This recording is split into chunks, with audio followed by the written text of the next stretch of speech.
Yes, sir, we're officially back at it. This is Boog Nice coming at you with the Marvel Legends Sauron Build-A-Figure Wave Omega Red figure review.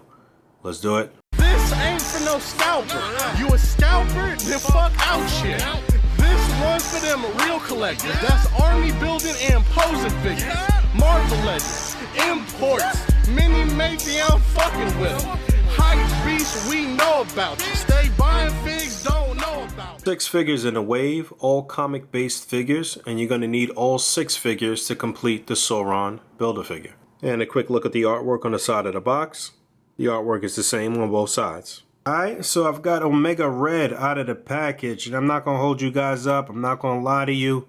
It's been a very long day. I spent the second half of my day, about 4 hours, packaging up the prizes for Photo Combat to try to get those out before next week, before we head off to San Diego Comic-Con.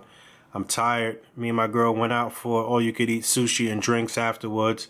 I'm definitely a little bit inebriated, but I'm dedicated to getting these reviews knocked out and moving forward and getting a bunch of videos up before I get out to San Diego next week. So I'm going to try to power through this. Is this guy good? He's good. Is he great? Not sure. How does he stack up to the Toy Biz version? I'm going to go ahead and say that this one is definitely better, but there are definitely some things about the Toy Biz version that I like. It's been a long time coming. We're long overdue for an Omega Red figure here.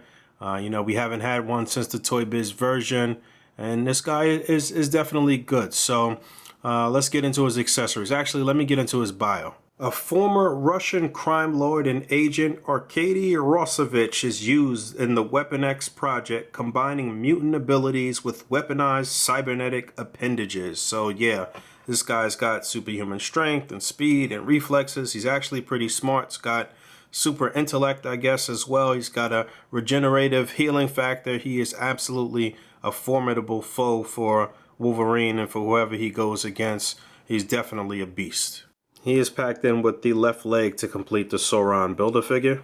And aside from that, his one true accessory is an extra set of weaponized cybernetic appendages. So he actually comes with these two sort of shorter versions attached, and they attach here right toward the forearm, and they tab in right there with a little peg, and that's pretty cool. I do like the fact that they included a shorter set. Unfortunately, like a lot of the figures from Hasbro over the past few waves, they did not put any bendy wire in these, nor did they put the bendy wire in the longer version. But just to be clear, you can actually remove it and rotate it and put it in different positions as far as just spinning it around. But you know, that's the best you're gonna get unless you apply a little hot water and change it and then apply some cold water. It'll hold for a brief period of time, but for the most part they're fixed in one position. So let's get the longer one swapped in, and there's a look at those real quick before I swap them on. So you can see these are a little more elongated and they're coiled up a bit. So you know, you definitely could probably try to wrap them around other adversaries, I'm sure. It doesn't seem like there's any right or wrong way to apply these. You can use either on either arm, it seems like, but again, because there is no bendy wire, it does it does affect the fun factor and the playability and posability with this guy, no question about it. And not to mention that the paint applications here are a little bland. They're definitely not as good as the Toy Biz version, which had some great texture in and shading. This could have used a bit more shading, as could the entire figure, honestly. While the red here is nice and vibrant and the head sculpt looks good, he could have definitely used some shade in here throughout the costume. I do like this texture in here on the shoulder pads, which is definitely a step up from the Toy Biz version, which I felt like a lot of those from back in the day had some crazy discolorations in the shoulder pads. I don't know what it was, especially mine, which I'll break out here soon. But this texture is really nice, and these don't really get in the way too much. They do peg in. There's a peg here. And they'll peg into the top of his shoulders there, but he could have definitely used some better paint applications, which would have really brought out this sculpt, which I do believe is a new sculpt. I do think this is a unique body mold to Omega Red, the first time they've used this particular buck, I believe. Correct me in the comments if I'm wrong. And just giving you a good look at that head sculpt, which I do like. It looks good. It looks pretty comic accurate. But again, just a little bit of shade in here could have gone a long way to really accentuate this sculpt here. I do like the hair. Unlike the Toy Biz version, the hair does not rotate here while it is a soft, pliable plastic. I think I remember that his little ponytail was able to rotate on the Toy Biz version. But not a bad head sculpt at all. I do feel like he shines in the articulation department. Again, I do believe this is a new buck. The head has great articulation. It's not really hindered by the shoulder pads or even by the hair too much. You can get him to look down. You can get him to look up pretty far, considering that his hair does come down pretty long toward the middle of his back. He'll look left to right. He'll get a little bit of a pivot. So not really much hindrance here as far as the head goes. Like I said, these shoulder pads are a separate piece. This whole entire harness is a separate piece. I guess if you wanted to take this off, you could. Oh yeah, it does. It does peg here in the back, so you can remove that if you want to. I'll take that off real quick so you can just see the body, and you can see all of this articulation here in the upper torso. Shoulders are on a ball joint. They're going to come up pretty far. You can actually do, let me get this thing off.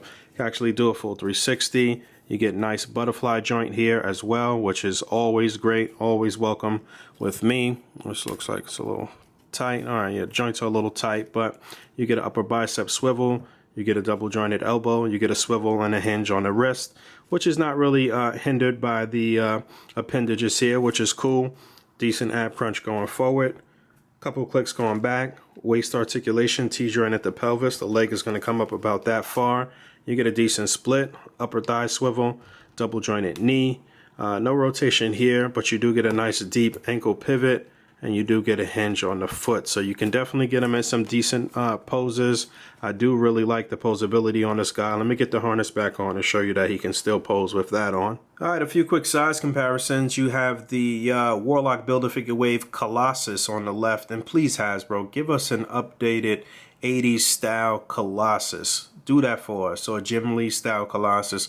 Make that happen. And on the right, we have the Juggernaut Build-A-Figure Wave Juggernaut Build-A-Figure, so you can see how he stacks up next to those two guys. And then there he is next to some of his Weapon X buddies. You have the newer Apocalypse Build-A-Figure Wave Sabretooth on the left.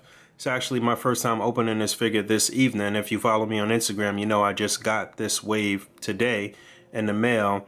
A little lackluster on Sabretooth here. And on the right, we have the Sasquatch Build-A-Figure Wave Deadpool. And we almost got a complete Hulk versus Weapon X crew here. Once they give us a new Lady Deathstrike, we'll have that crew together. I think we're slated for Lady Deathstrike in 2019, if I'm not mistaken. Is Omega Red supposed to be bigger than Sabretooth? Maybe. I think so. Let me know in the comments if you guys know. You guys that's checking the stats and the height stats and all of that stuff. Let me know. And then there he is next to the Juggernaut Build-A-Figure Wave Wolverine on the left. And the newer Apocalypse Build-A-Figure Wave yellow suit Wolverine or Tiger Stripe Wolverine on the right, with the unmasked head from the vintage wave brown suit Wolverine, and relaxed hands there on both, though no claws out. But I like that. I like the way these guys stack up with each other. I like the size between Omega Red and Wolverine. I think that looks pretty decent and pretty accurate to the comics. And then finally, there he is next to his Toy Biz counterpart on the left. This was from the Sentinel Build-A-Figure series, if I'm not mistaken. Correct me in the comments if I'm wrong. And I left the Tiger Stripe Wolverine from the Apocalypse Build-A-Figure Wave, so you can just see how everything stacks up. So I knew that the Toy Biz version was definitely taller. I do really like the height of the like the height of the Toy Biz version, but I prefer the girth or the bulkiness of this newer version. The Toy Biz version's a little lanky. He's not as buff as this guy. I mean, he's muscular, but I do definitely like the buck of this newer one better. Overall, I do think the articulation scheme is better. The mold, the sculpting on this new one is absolutely better. There's no question about that. You can see the proportions on the Toy Biz one looks a little wonky. And while the Toy Biz one does have some very nice shading all throughout here and the body and stuff like that, again, the shoulder pads look like crap. And looking at the face now, it looks a little crazy. This is my only Toy Biz Omega Red. At one point I had two, and if I still had two, I probably would try to a head swap just to kind of see how it looks. But even now, looking at the hair and the fact that it can move, and I think you can take it out too, or maybe not, but it can move, but it still looks kind of awkward in the position that it's in, whereas this newer one definitely sits a little better. And just looking at them close, yeah, there you go. Get this out of the way. And you know what? The tentacles, the appendages here, they're a little thick on the Toy Biz version. While they do have a great texture and a great color and a great look to them, I do prefer the thinner versions for the new ones. I just wish that the new ones had great coloring and texturing like the old ones, but were still a little thin. While these could definitely hold up a figure though. So you know, it's teetering between the two. You can see the differences between the harness. Again, Toy Biz just did a really good job of shading, man, of paint coloring and texturing and stuff like that. And you can see that the old Toy Biz version had some articulation in the fingers, but I definitely did not like this lower torso and the way that looks. This looks much better.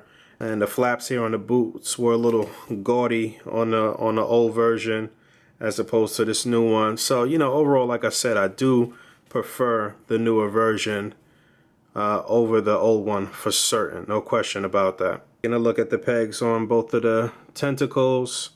If you wanted to shave down the peg on the older version, if you got a bunch of sentinels or some sentinels, you might want to do that and kind of shave down the peg, and maybe you'll get it to fit in here, and that will look pretty cool. Or you can use the method that people have been using for their Doc Ock, and I'll link my man Michael Whisman's video for you to change out the tentacles on Doc Ock for something more durable, more sturdy, and that can articulate. Maybe you can use that same method for Omega Red here. I don't see why you couldn't. And I may actually work with these. These are actually from the old McFarlane, I think it was the Creech figure, if I'm pronouncing it correctly. He had a bunch of bendy tentacles and wires in his hair, I believe, or what was like attached to his head. And I've been holding on to these for a very long time. I forgot who sent these to me. If you in the comments or you still watching my videos, let me know. I forgot who sent these to me, but I had originally got them to swap out the tentacles on the Constrictor figure from the Return to Marvel Legends, and I just never did it. So I might actually use these here. And I think when I get a second Omega Red, I'll probably glue the shoulder pads in on that one and keep them fixed in place. Alright, I gotta get up out of here, man. Omega Red is definitely one I would recommend. You have to pick this guy up if you want to complete the Sauron Build-A-Figure. No question, he's an improvement on the Omega Red of the past, but you definitely might want to add your own paint applications and do a couple of little kit bashes to really make him unique and really make him stand out and really make him a remarkable figure. He is good, but he could have definitely been great if Hasbro just went a little bit more, just went that extra mile and really given us that extra oomph, but they did not. However, I still do like this guy a lot, and I think you should pick him up. So, as always, rate, comment, and subscribe, and until next time, peace.